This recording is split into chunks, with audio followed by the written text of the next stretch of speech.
So in this problem, we're going to be taking a tube, and on one end, it's connecting into a vein. And on the other end, it's going to connect to a reservoir.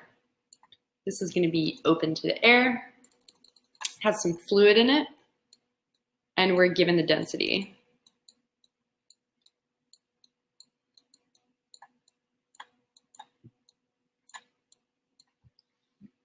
Okay. The height of the reservoir above the vein is going to be denoted by H. And we're given a gauge pressure of the vein. So I'm going to write that as PG.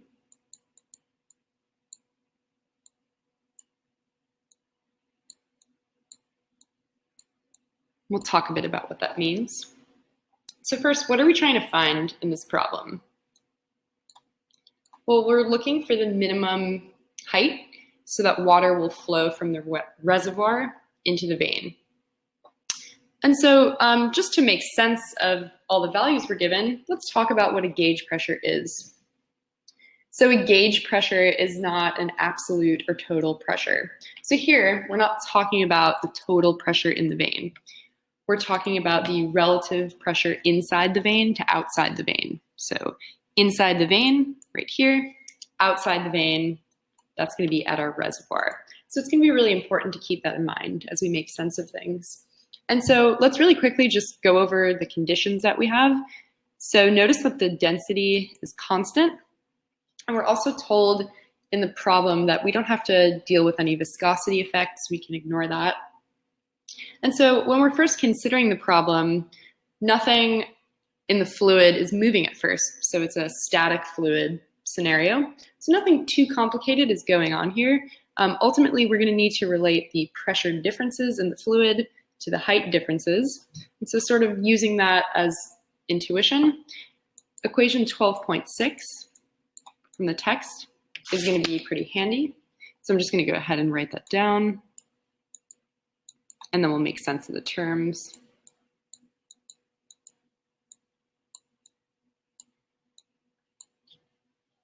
Okay, so sorry if this is a bit hard to read, but this is P, and that's going to be the pressure at any given depth. And so here, with depth, we want to think about, height below the reservoir. P naught is the pressure at the surface. So again, that's the surface of the fluid, which is the reservoir. Rho, oh, sorry.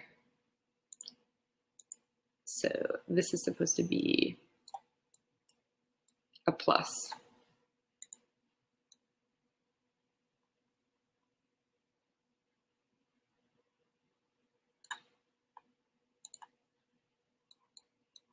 Okay, looking much better. So anyway, moving on. Rho is the density, which we're given. G is the acceleration due to gravity. Just go ahead and write that value down. And H is our height. And so we're looking to solve for height. So let's go ahead and just rearrange this equation to get it in terms of H. So if we subtract P naught from both sides first.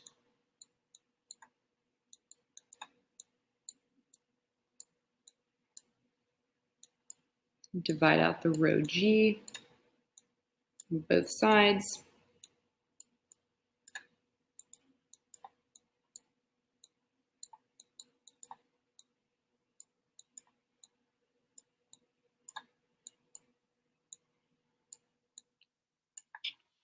Okay, so now we have this equation rearranged in terms of the height, which is what we're solving for.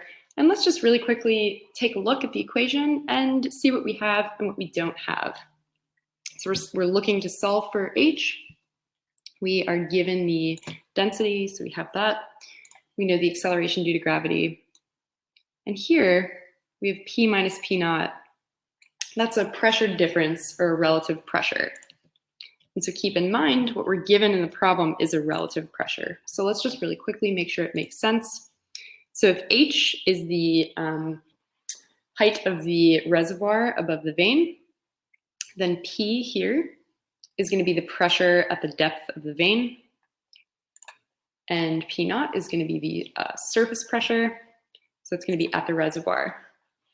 So looking into these terms, this is actually the gauge pressure. So what we're saying is, another way to write this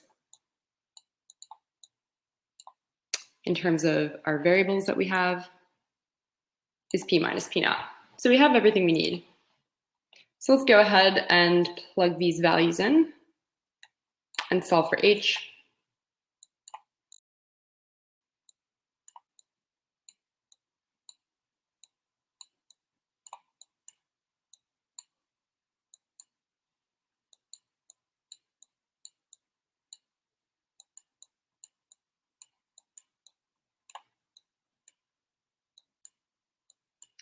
Throwing gravity in.